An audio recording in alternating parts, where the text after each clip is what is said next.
आज की इस वीडियो में हम बात करने वाले हैं कक्षा 10वीं के मैथ के एक महत्वपूर्ण प्रश्न के बारे में, जो कि प्रश्न है मेरा कि एक द्विघात बहुपद ज्ञात करें जिसके शून्यक √3+1 एवं √3-1 है।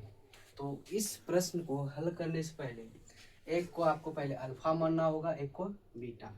लिखेंगे हल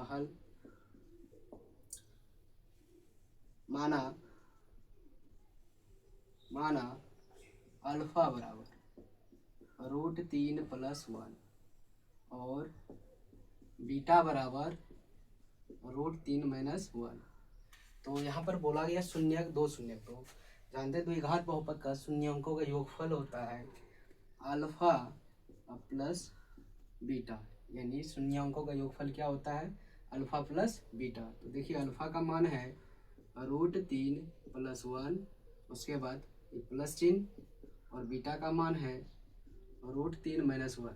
देखिए यहाँ से -1 और +1 कट गया तो हो जाएगा यहाँ पे मेरा क्या कि √3 तो 2√3, यानी अल्फा प्लस बीटा का मान हो गया, अल्फा प्लस बीटा का मान हो गया मेरा 2√3। ठीक, इसी तरह फिर निकालेंगे अल्फा इंटू बीटा, अल्फा का मान है मेरा √3+1, उसके बाद बीटा का मान है मेरा गुना में है तो इंटू का चिन्ह, ठीक है।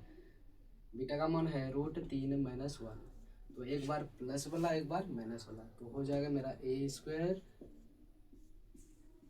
माइनस b², तो यानी √3 का स्क्वायर माइनस 1 का स्क्वायर, √3 का स्क्वायर हो जाएगा 3 और 1 का स्क्वायर हो जाएगा 1, तो हो जाएगा इसका मान 2, यानी अल्फा इंटू बीटा का मान हो गया, अल्फा इंटू बीटा का मान हो गया 2।